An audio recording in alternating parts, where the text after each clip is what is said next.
And this is the primary mission of IMG, to make sure all families achieve financial security. Gusto niyo ba yan? Yes. Definitely, no? That's why you're here.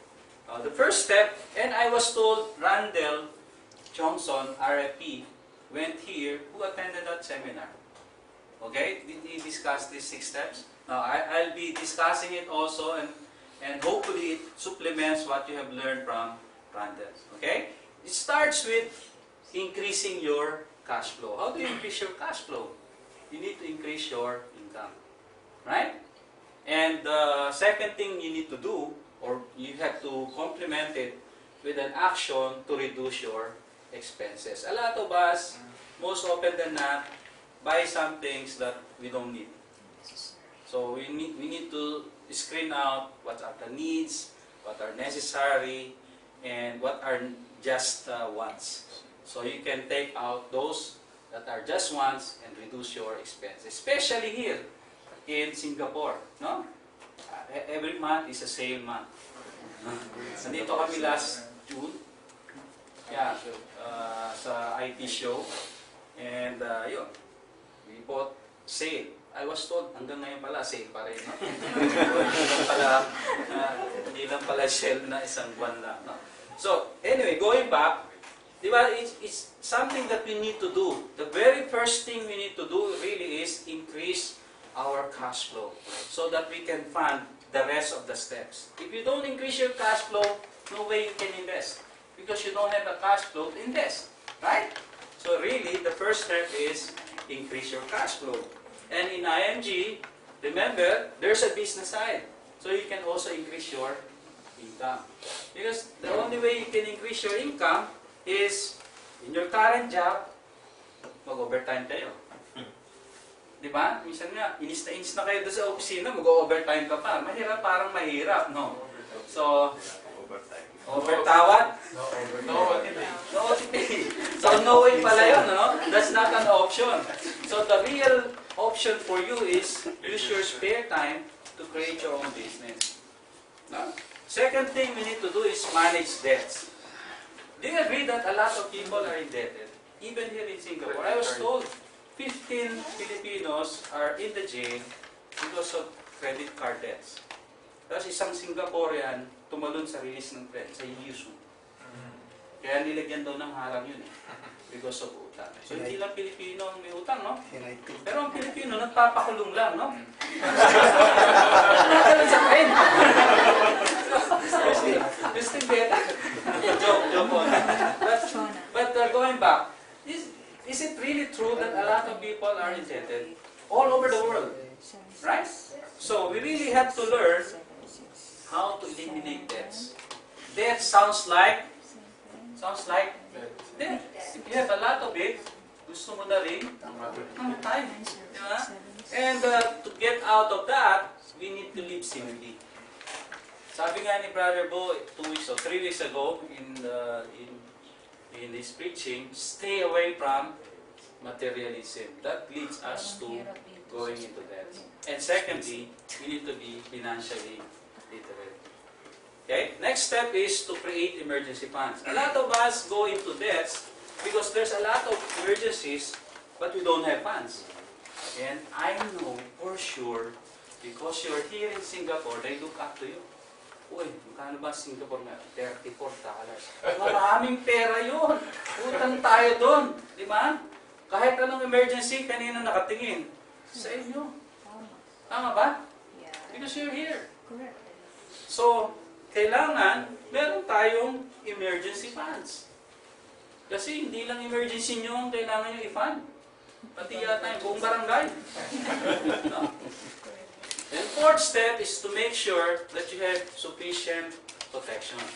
Before you even build your wealth, you need to make sure you're protected, yourself, and the assets that you're building.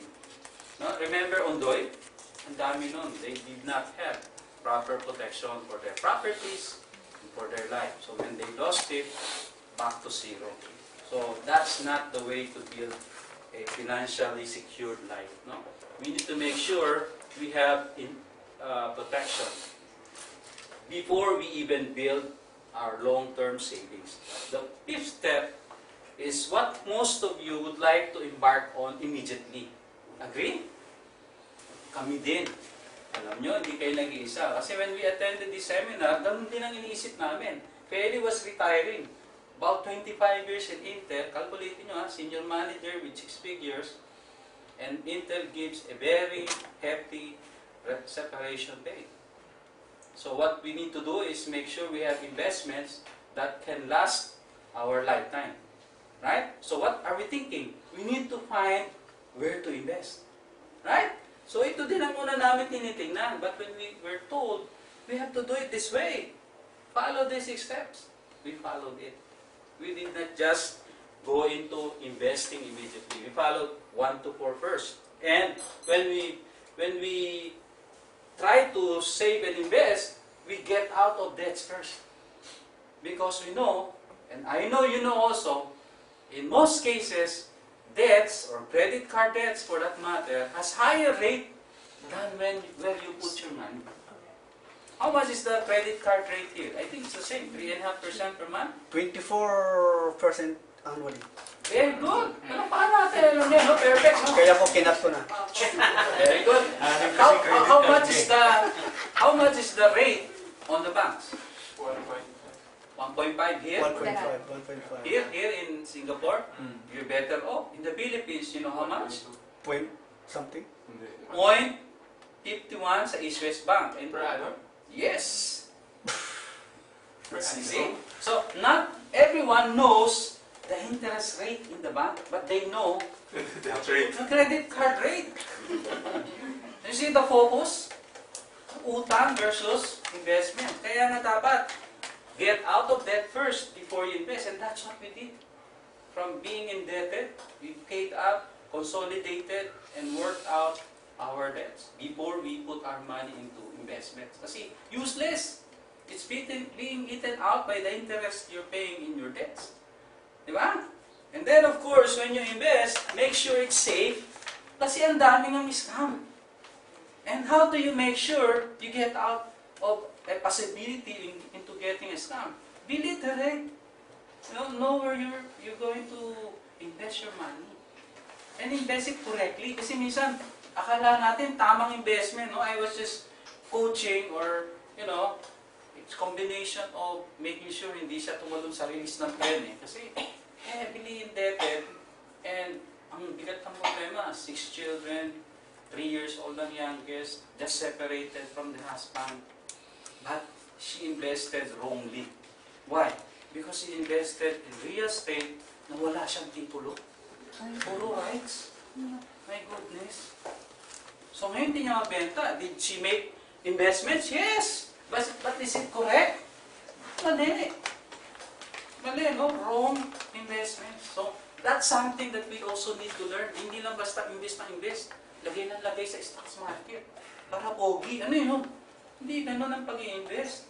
No? There is right investments. And we can coach you how to do it. No? And then, when we invest also, make sure that the long-term goal is to make sure that you will have passive income from your investments. That's the long-term goal. Hindi yun investments, pogi points. Di ba? Hindi yun. Your goal is to make sure that when you retire, and you have a definite date when you will retire, and the definite amount that you will have at that particular date. So you can really retire. And that money will be working for you. That's the goal for investing.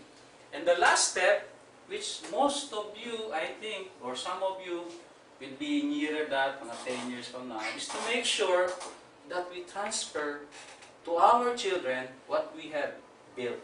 No, sayang naman. Hirap gawin yung 1, 2, 5 na yan, lalo na yung getting out of debts.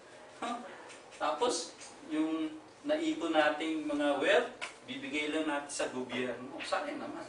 So we need to learn how to make sure you preserve your estate. Agree? Yes. Now, Yes, in all of these 6 steps, hindi pwedeng bara-bara. You understand the word bara-bara? Hindi pwedeng kung ano-ano lang, di ba? It has to be properly done and you need to follow these 6 steps. This is, ito pa lang na concept, we can all go home and do this eh. Kaya lang dapat, alam niyo talaga paano execute, no? Yun ang key. So, this one is very, very important. That's why I think Randall focused also on this. No? Did it help? Did it add to what Randall mentioned in